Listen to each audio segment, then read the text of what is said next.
Welcome to the Kottke Ride Home for Monday, March 7th, 2022. I'm Jackson Bird. Today, after 2 years, why have some of us never gotten COVID? Plus, the surprisingly artistic and wonderful Squirrel Census.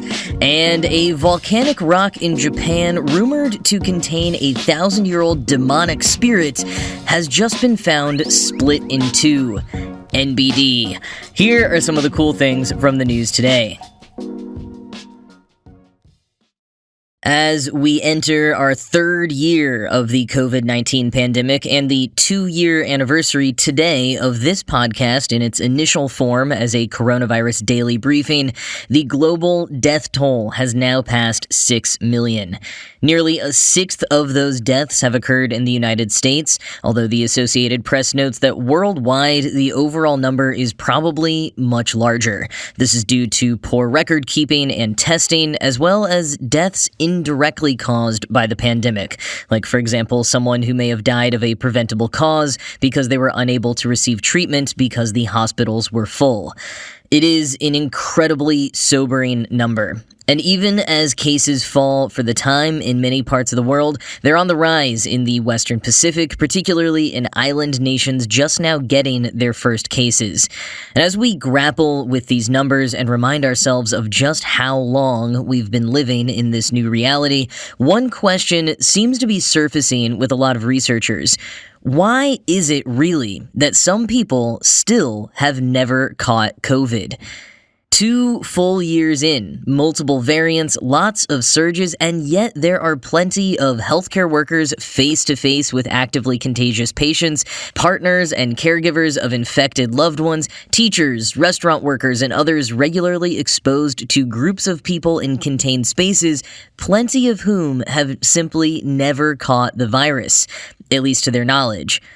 Personally, I've taken a fairly cautious approach throughout the pandemic and gotten tested regularly, but I've still been in New York City during all of our major surges, literally working in a bar once a week during the highly contagious Omicron surge when it seemed like everyone got COVID, and I still never got it. I mean, I feel incredibly lucky, of course, but also a little stumped.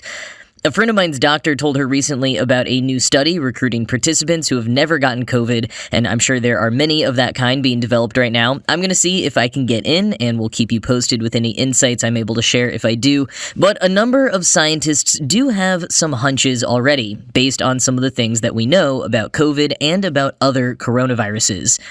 Writing in The Guardian this morning, senior lecturer and researcher in viral immunology at the University of Birmingham, Dr. Zanya Stamataki, explained, quote, "Some people may clear the virus quickly because they have pre-existing antibodies and memory immune cells that recognize the virus. These could be cross-reactive memory T cells generated previously to fight similar coronaviruses that cause the common cold. There is evidence of higher prevalence of endemic, non-COVID coronavirus infections in the young and reduced cross-reactive T cell presence in older people." End quote.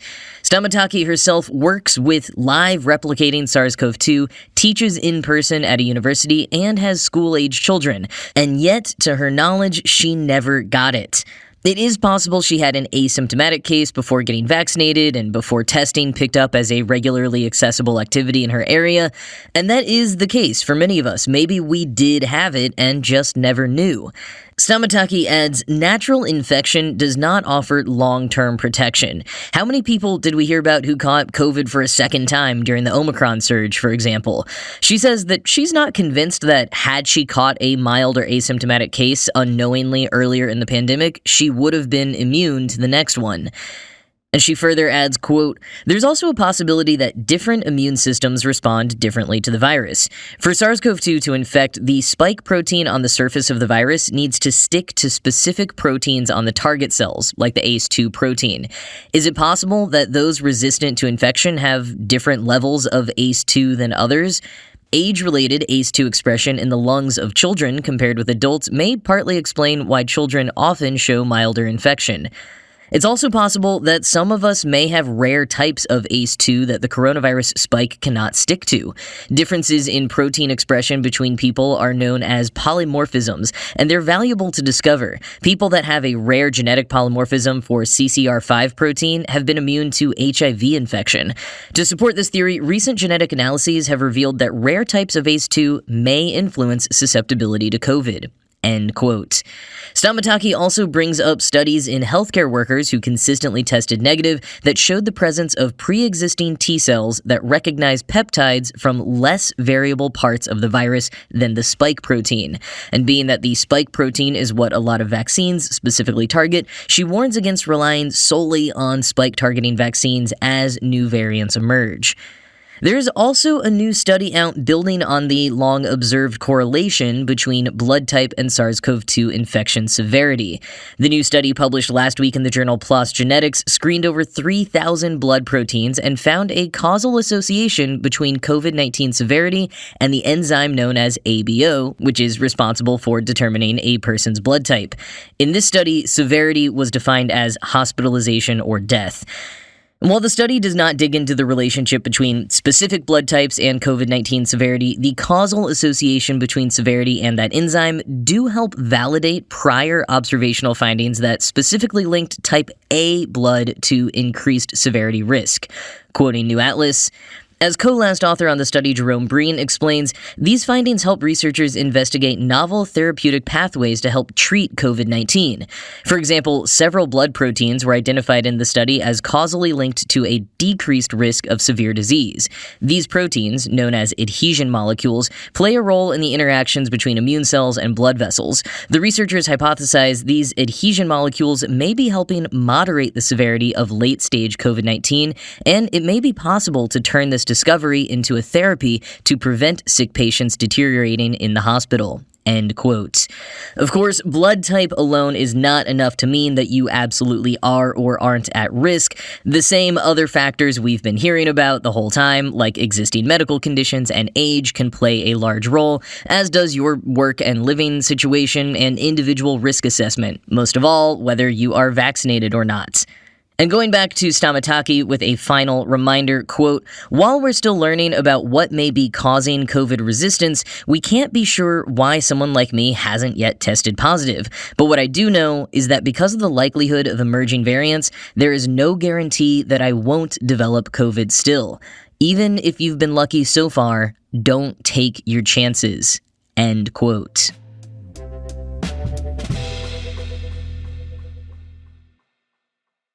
Have you heard the good word about the Squirrel Census? Founded in 2012 in Atlanta, Georgia by Jamie Allen, the Squirrel Census seeks to, count how many squirrels there are in a given park. The group is run by some data scientists, at least one cartographer, and other folks with relevant skills, but it's mostly made up of volunteers who get interested in the cause. They've made headlines over the years when they've released data sets on the squirrels in Inman Park in Atlanta and later in Central Park in New York City, and that 2018 report of New York City actually ended up being one of the most comprehensive maps of the park in the last 70 years. But why? Why count and record data on squirrels? John Murray, the chief squirrel correspondent, told Gothamist recently, quote, as New Yorkers, we tend to hurry from place to place and not really stop. We encourage a little bit of appreciation of our environment. What people do with the data is up to them. End quote. And people really are doing things with that data. Their latest published report of 24 New York City parks taken at the start of March 2020, mere days before lockdown would substantially change human activity in parks, is hosted on NYC Open Data, an official city-run site. And certain scientists are grateful for the amount of data coming out of the Squirrel Census. Evolutionary biologist Elizabeth Carlin, who was not involved with the census, told Gothamist, quote, there's a lot of questions that we have about urban organisms, and if we had these historical data sets, which now the Squirrel Census is building, we can begin to ask those questions. End quote. And continuing further from Gothamist, quote, "Squirrels offer these insights because they've been adapting to humans for a very long time. They evolved from fleeing people as perceived threats to eagerly approaching tourists for food at the southern end of Central Park. These adaptations are important to study for climate change," according to one of the Squirrel Census's scientific advisors, Colin Jerelmack, chair of environmental studies at New York University. He said more and more animals are being displaced from their natural habitats or struggling to find food sources because of climate change or urbanization. Studying squirrel behaviors can tell us which animals already have the habits to thrive going forward and which ones might need assistance in the future. End quote. So the data may end up being incredibly useful down the road, but for now, the group is just having some fun, getting out in nature, acknowledging other creatures in our ecosystem, learning a little bit, and meeting new people. At least one couple met counting squirrels and are now married. The group also has a killer design sense. Their website looks straight out of a Wes Anderson movie with hand-drawn clickable illustrations, copious serif typeface, and classified-style ads for their mostly Atlanta-based sponsors. They've also got really great, equally well-designed merch, t-shirts, number 2 pencils, maps of the parks, and a bright yellow 45 featuring an audio version of the Central Park Squirrel Census performed by members of the group on location, and is much more artistic than it sounds. You can listen on SoundCloud for free if you aren't ready to buy the 45 just yet.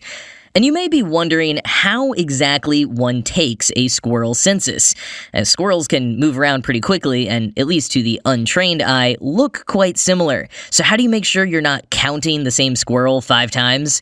Gothamist joined the group on an outing last December and found out, quoting again, "Murray and Stuart Bowler, Northern Liaison for the Squirrel Census, stood in Central Park with clipboards clutched to their chests and number 2 pencils, scanning the ground back and forth and then looking up in the crook of tree branches for 20 minutes, the time allotted for the count of each of the 350 sections of the park created from a topographic map made by their own cartographer, Nat Slaughter.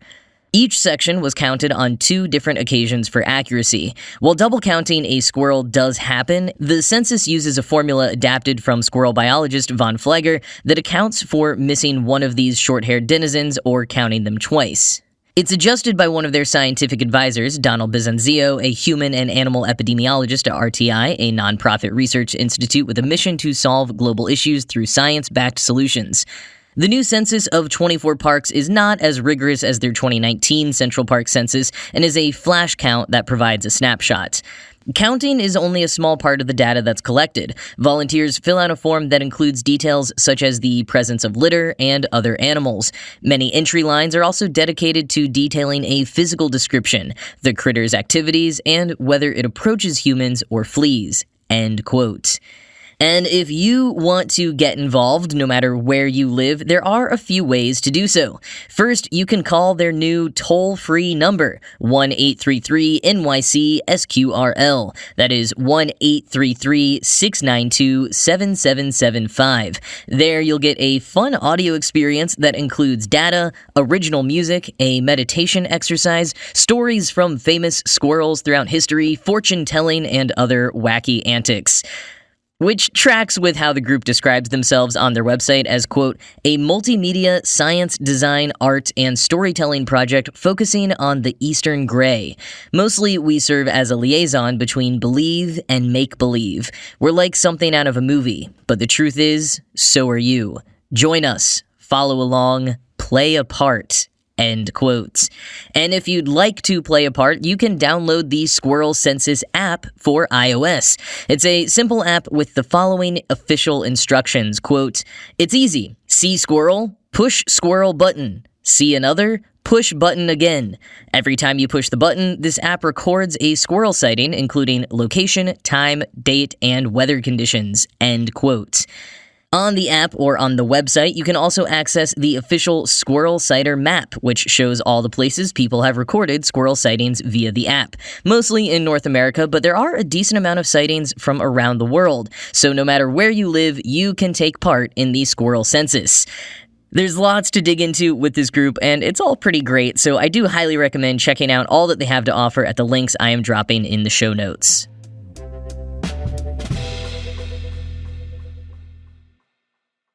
Well, this can't be good. A volcanic rock in Japan, nicknamed the Killing Stone, that legend says contains the spirit of a murderous 12th century woman, has been found split in two.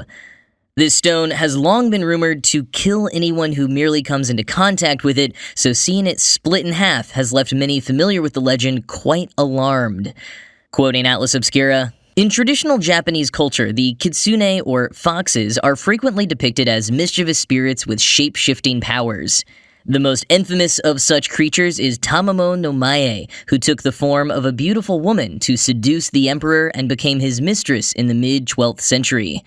Legend has it that Tamamo no Mae's true identity was a nine-tailed fox, at least over 2,000 years old at the time. She had seduced several lords and kings prior to this, resulting in the collapse of the Shang dynasty and the deaths of 1,000 men in an ancient Indian kingdom called Magadha.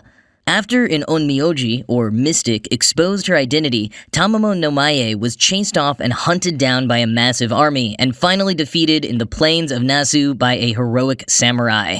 But her story didn't end there. It's said that Tamamo no Mae's body transformed into a murderous stone, whose powers took the lives of all who approached it, humans and animals alike.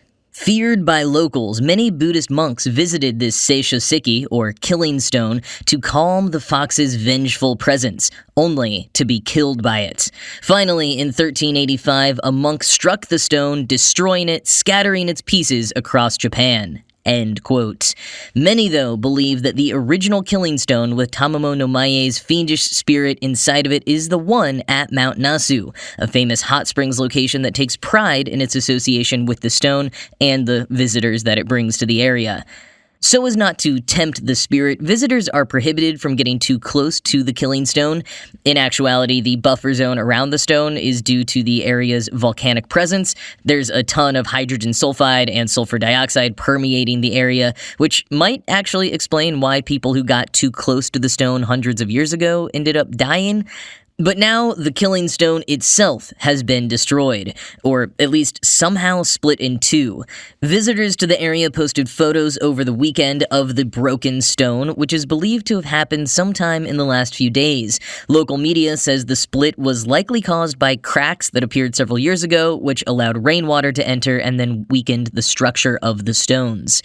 But others know the real truth. The demon spirit of Tamamo no Mae has been resurrected, and all hell is about to break loose.